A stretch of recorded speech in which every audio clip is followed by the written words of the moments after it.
Welcome to the Rev Up Your Franchise for 2013 webcast. Today we're going to hear from leading industry experts about what's around the corner for franchises in 2013. We'll discuss the top economic, political, and customer trends that you'll need to know as you prepare for the next year.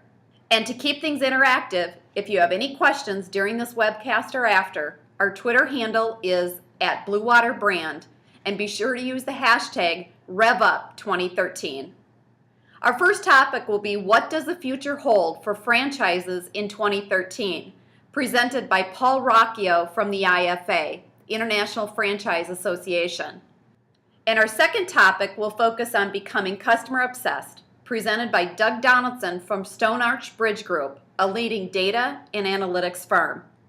Before we chat with our presenters, I'd like to introduce myself. I'm Christine Kropp, CEO and founder of Bluewater, and we're the sponsor for today's webcast.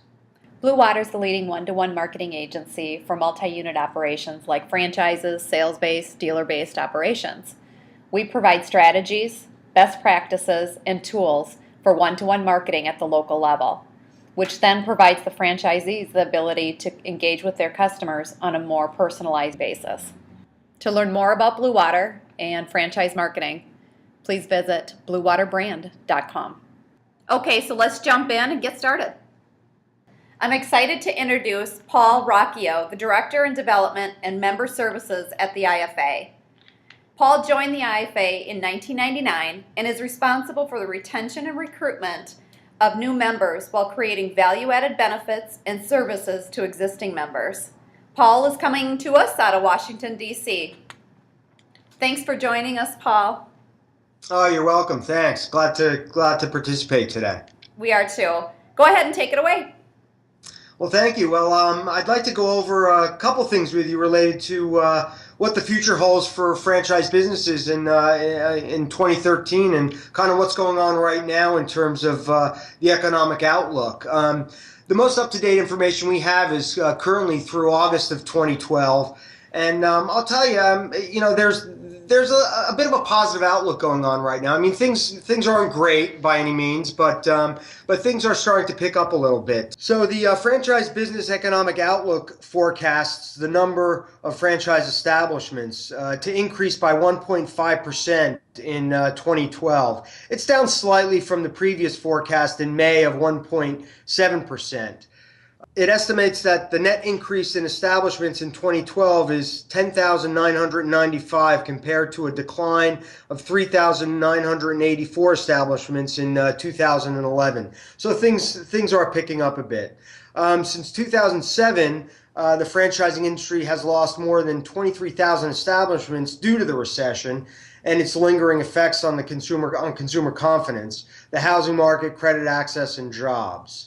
Employment in franchise businesses will increase 2.1% in 2012, and this is up slightly over a 1.9% increase in 2011.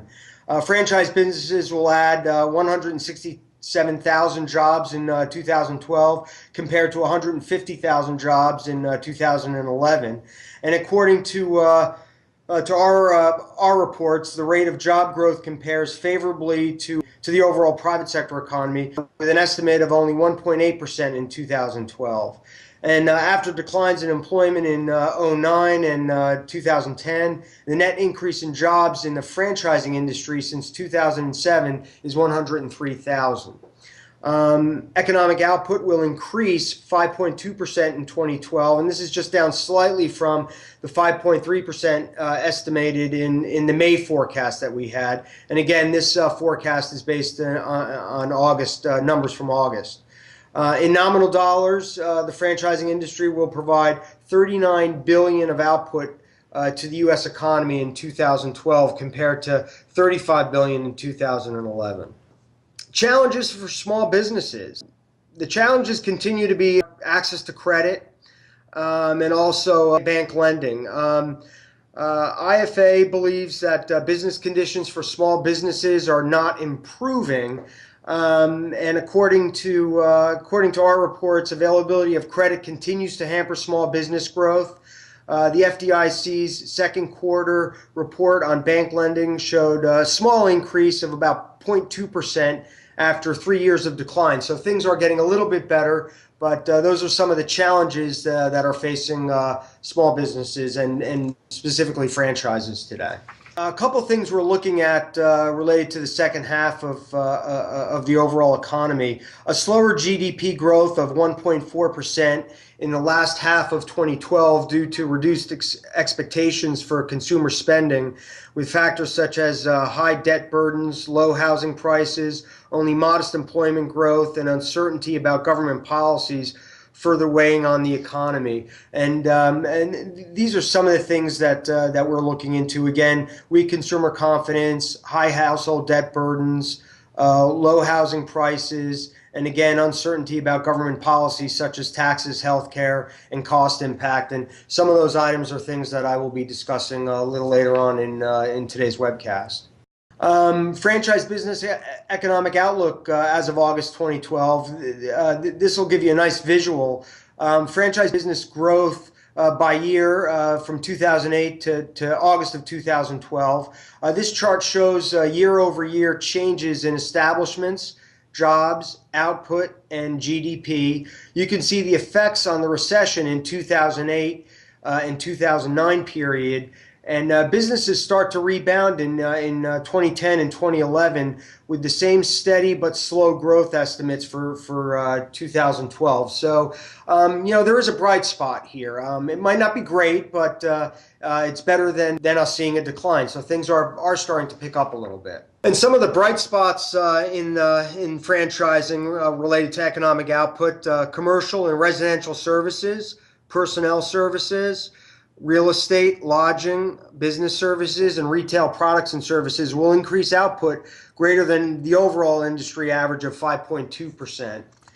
And other bright spots related to establishments in franchising, business services, lodging, personnel services, quick service restaurants, and table and full service restaurants are adding establishments above the industry average of 1.5%. Additional bright spots related to jobs in franchising, business services, again, personal services and retail products and services are adding jobs above the industry average of 2.1%. So these are just some of the areas related to the bright spots in the economy that we see. And then, looking at this visual here, related to the economic outlook of franchising as of August 2012. And this is economic output from 2007 through August of 2012. And this chart shows the economic output of franchising compared to all businesses, with a similar pattern of businesses starting to recover in 2009 and 2010, and the continued steady but slow pace in 2011 and 2012. So you'll see in this graph that franchising is doing better than other segments within the economy, which is a bright spot, obviously, for franchising. Paul, I thought that was great. As you said, the economy's growing, but this is an election year. So what advice would you give to franchises of the possible outcomes of the election for the year? That's an excellent question. And, I'll tell you, a couple of my friends here in DC who are PhD economists, and I like to think they're a lot smarter than I am, and some other folks as well. It looks like we're, all indications are showing that we're kind of heading towards another recession, possibly in 2013. Now, I will say that, at least for franchising and what I had just discussed, I mean, there are bright spots and things are starting to pick up within franchising compared to other segments of the economy. But some of the challenges leading up to this presidential election year, the three things that are going to be a challenge for the franchising community is tax issues, healthcare, and access to capital and credit. And the one thing that I'd like to stress to everybody in the franchising community is, just make sure you get out and vote on November 6th. Regardless of your politics or your political ideology. My background, though, I've been handling member services here at IFA for, 11, 12 years now. I've been with IFA since '99. I actually started off as a lobbyist here at IFA, and in my background at two other associations, I've always worked for business associations always working on business type issues, similar issues to what we're working on. Our government relations team is working on here. But I'll tell you, the one thing that we're always doing here at IFA is making sure we're representing the franchisors and franchisees and the small business people. And the only thing that I could stress is if you're not happy with how things are working here in DC, make sure you get out and vote on November 6th. And if you're unhappy with tax issues or even though healthcare was passed, I mean, and it is law, there's ways that we could continue to work to educate the administration and the members of Congress to make sure that certain things need to be changed to help the franchisees out there, and also on access to capital and credit, not only for existing franchisees but also for franchisors who want to continue to grow. There are so many people in the pipeline who are interested in investing in a franchise, but if they don't have a great relationship with their local bank, though things have opened up and the spigot is definitely not totally shut off like it once was, things are getting better, but those are the kind of the main issues that we continue to work on and strive on here at IFA, and we could always use our members' help on that as well. Perfect. Couldn't agree with you more. Thanks, Well, thanks Paul. so much, Christine. Yeah, thanks, Paul. That was really great information and great stuff. So if you have any questions about the economic outlook for 2013 and/or Paul's presentation, again, our Twitter handle is @BluewaterBrand, and please use the hashtag RevUp2013.